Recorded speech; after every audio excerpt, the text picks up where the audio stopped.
Welcome to Geeks 4x4, the most budget-related off-road channel in all the YouTube. And today we are going to do a review of this Mucar, M-U-C-A-R OBD2 scanner. I was sent this, so, full disclosure, they just sent it to me. They also gave me the subscription that I'm going to talk about. Comes in this little package right here. And it comes with a charge cable. It's got a battery of its own, and then it has a little cover to keep stuff out of the plug. So anyway, I want to show you guys this. I really like it. It has live data readings. You can look things up on the internet, and you can check out ABS codes. You can check out restraint module codes. All of that comes with another subscription. I believe that the unit itself is going to be $50 on Amazon. The link's going to be down below. And then you can buy a subscription. It's a one-time purchase for $40, and you get access to ABS and restraint modules and stuff like that.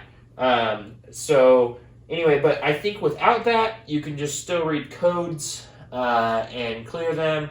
And I think it probably still has internet if you just log it on the internet. They gave me the subscription, so I don't actually know exactly how it works without the subscription.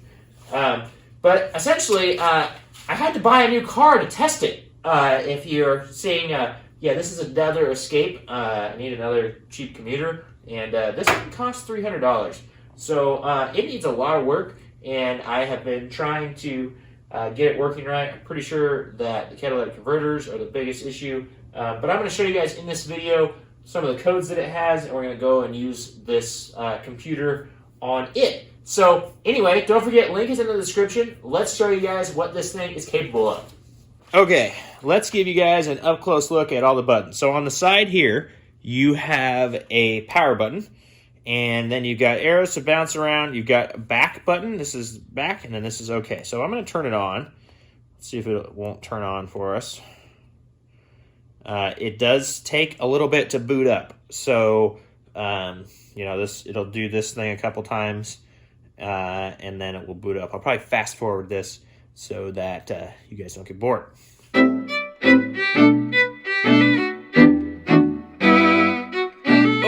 Okay, so connect vehicle to start test. Shows me all that stuff. I'll just show you some of the quick things so you can see this. Hopefully.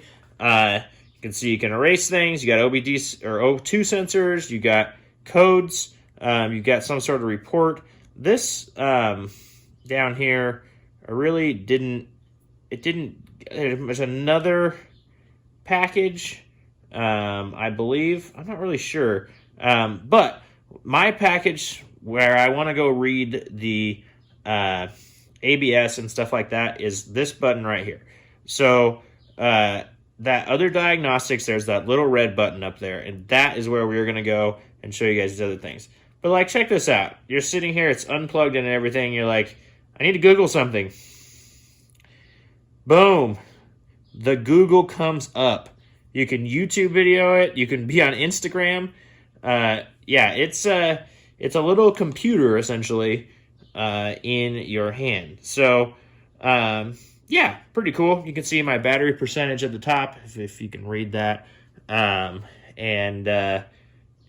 anyway, let's go connect it to the vehicle, show you guys what we got vehicle functionality-wise.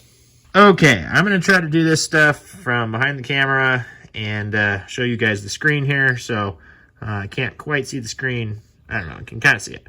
But anyway, it is now plugged in. You can see this little search thing and is reading everything. Let's see if it'll pull up anything for the data right now.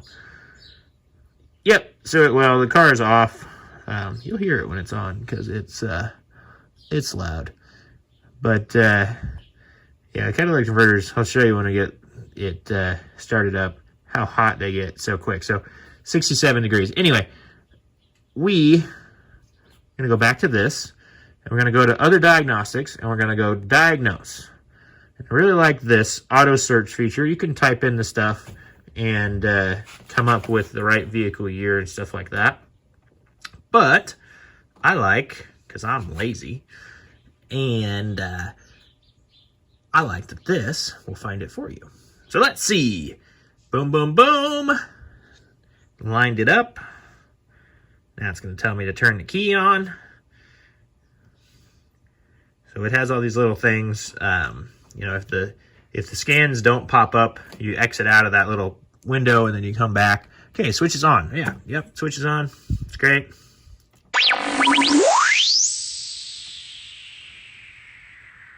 Alrighty. So you go to health reports and you can see your codes. Okay, so I have a restraint module code, airbag lights on. That one just says that there's a circuit issue. This is an 05 Escape. They've got issues where some of the plugs come loose, and I really just haven't dug into it. I will at some point. Anyway, primary circuit B. So this is a misfire. We have a B and D misfire on this vehicle. So you click on the little thing, and this brings up a Google search. So you can actually see, boom, that's what that code means, and this and that. So I really like that. I think that's really cool. The onboard readiness, the O2 stuff hasn't been completed, which makes sense because it really is not going to go well. Let's look at system scan here. It says all this stuff is equipped. I don't know what that means. Vehicle information. You can see everything about the vehicle right here from the VIN. And then you can look up a certain system.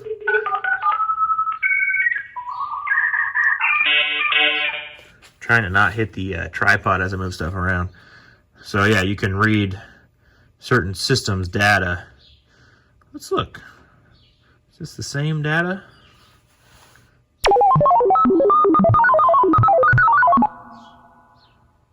Oh, this is different data. So this is cool. I haven't even looked in here yet.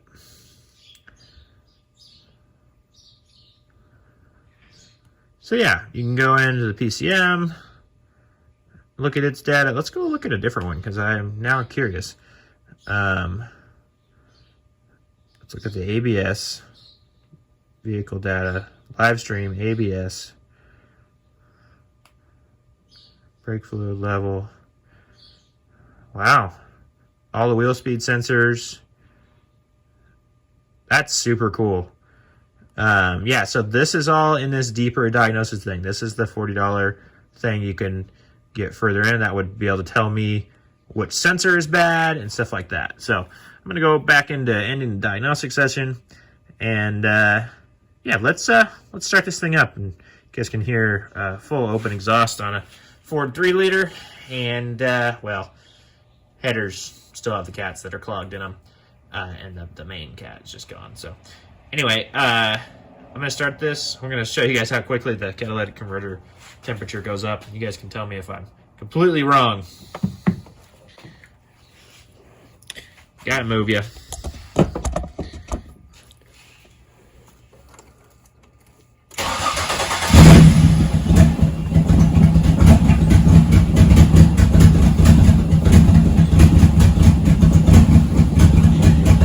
Thing just wanted to die. Let's see.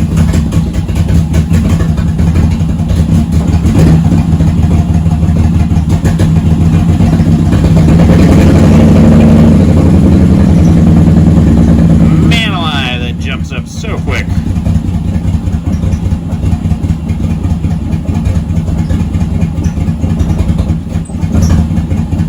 It says the load value is at 100%. It actually has been stalling, so I don't know if it's going to do that for you guys, but yeah, it's just wild. This thing still shows that that's blue, which is good. Airflow rate for the mass airflow sensor is not good.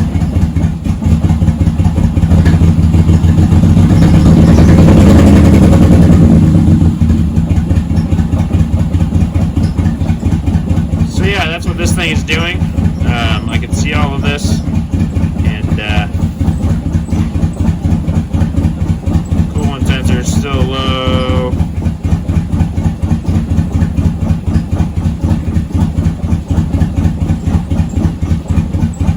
Oil fault on the fuel system. That's kind of interesting. I can check that out.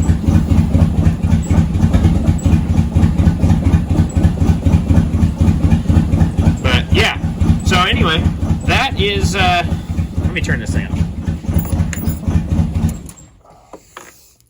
So that is what this thing is capable of. Like I said, I really am impressed with it. And I think for the value, for the money, that it's worth it for sure. And then definitely to get that extra program and be able to look at all this stuff is even better. So, yeah. So anyway, that's what we got. There it is. Well, are you still here? Did I lose you in that boring video? Oh, I hope it wasn't boring. Anyway, yeah, so that is the Mucar, there's a number on it. Let's see. The Mucar CDE900 scanner. I really do like it. It's been really useful to have around. So I will say a couple of negative things about it, just in my final review end. It does not work with the 7.3 diesel extrusion. I have no idea. I tried to get it to live scan and stuff like that and it just quit. I contacted the company and they said it won't work with a diesel truck. So I don't know what's different about that. It doesn't quite make sense to me. But if you have a diesel and you're thinking about getting this, don't. Secondly, when you charge it, it has to stay on. Even when, like, so this is charge cord. If you plug it into a USB in the outlet, the screen always has to be on. Even if you hold the power button, there is a power button on the side of it. And even if you hold that power button, the screen just keeps popping back on. And that doesn't, like, I want to be able to charge it and not waste the screen and kill the screen. I don't know if it matters, but it also doesn't matter if it has battery. Even if it's dead, the car's battery, it'll still work. So the battery will work. You can actually use it to Google things and stuff like that. The other downside of that is when the Wi-Fi doesn't work, you can't look up some things. So for me, being out in the middle of nowhere and stuff like that, this will be useful, but it's going to be the same as my other one that just looks up codes. I'm not going to be able to actually look at that Google search thing. So those are a couple little bad things about it, but the price is great, and the live data is awesome to see, and the ability to look up ABS, the ability to look up restraint module stuff, I think it's awesome. It's a great value, I believe, and you should check it out. Link is in the description, and we will see you guys next time. Don't forget to like and subscribe.